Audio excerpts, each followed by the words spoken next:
est propriétaire d'une entreprise de fabrication de sauces pour pâtes. Conformément au règlement sur la salubrité des aliments au Canada, elle doit établir un plan de contrôle préventif, PCP.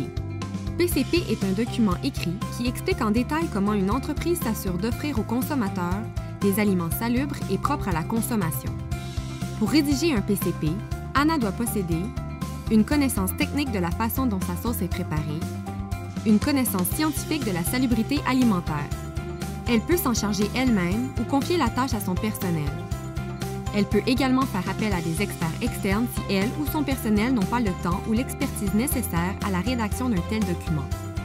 Voici les principaux éléments qu'Anna doit examiner lors de l'élaboration de son PCP. Anna doit déterminer les dangers biologiques, chimiques ou physiques qui risquent de compromettre la salubrité de sa sauce pour pâtes. Pour ce faire, elle doit prendre en compte les dangers associés à chacun des ingrédients qu'elle utilise, ainsi qu'à chacune des étapes de production de la sauce. Par exemple, Anna sait que des agents pathogènes peuvent se multiplier dans la sauce si, durant l'entreposage, le pH est trop élevé. Elle note donc cette information dans son analyse des dangers.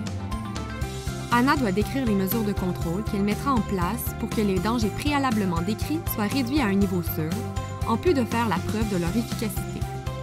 Par exemple, Anna ajoute du vinaigre dans sa sauce pour pâtes afin d'abaisser le pH sous 4,6. Elle détient des preuves montrant que le fait de maintenir un pH de 4,6 ou moins prévient la multiplication d'agents pathogènes dans sa sauce lors de l'entreposage. Anna doit déterminer si l'une ou l'autre des étapes de production sont déterminantes pour la salubrité du produit. Si c'est le cas, elle doit indiquer ces étapes dans son PCP comme étant des points critiques à maîtriser. Pour chacun des points critiques à maîtriser, elle doit décrire les limites critiques, la façon dont elle s'assurera que les limites sont respectées et les mesures correctives qui seront mises en place si elles ne le sont pas. Par exemple, Anna surveille et inscrit le temps et la température de cuisson afin que la présence éventuelle d'agents pathogènes dans la sauce soit réduite à un niveau sûr. Si le temps ou la température de cuisson prescrits ne sont pas respectés, Anna devra faire cuire la sauce de nouveau ou la jeter. Anna doit définir une procédure expliquant de quelle façon elle vérifiera que son PCP est respecté à la lettre et qu'il permet la production de produits salubres. Par exemple, la procédure d'Anna comprend un test de pH de la sauce pour pâtes dont le résultat doit être inférieur à 4,6. En plus de garantir que le produit est sûr, le PCP d'Anna doit expliquer comment elle s'assurera de satisfaire aux exigences de protection des consommateurs, notamment en ce qui concerne l'étiquetage et la quantité nette.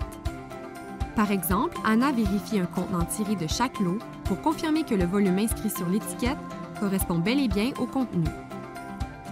Anna doit mettre son PCP en pratique en s'assurant que son personnel est bien formé, en suivant à la lettre le contenu du PCP et en conservant la trace pendant au moins 2 ans de toutes les activités relatives au PCP.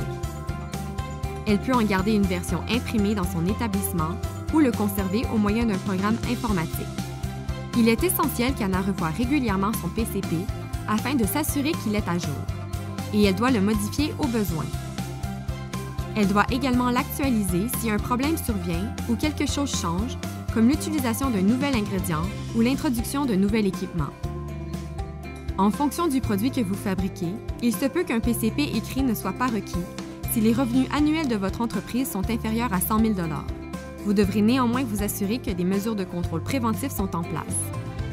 Pour en savoir plus sur le règlement sur la salubrité des aliments au Canada et pour trouver des outils permettant d'établir un PCP, visitez le inspection.gc.ca/aliments salubres.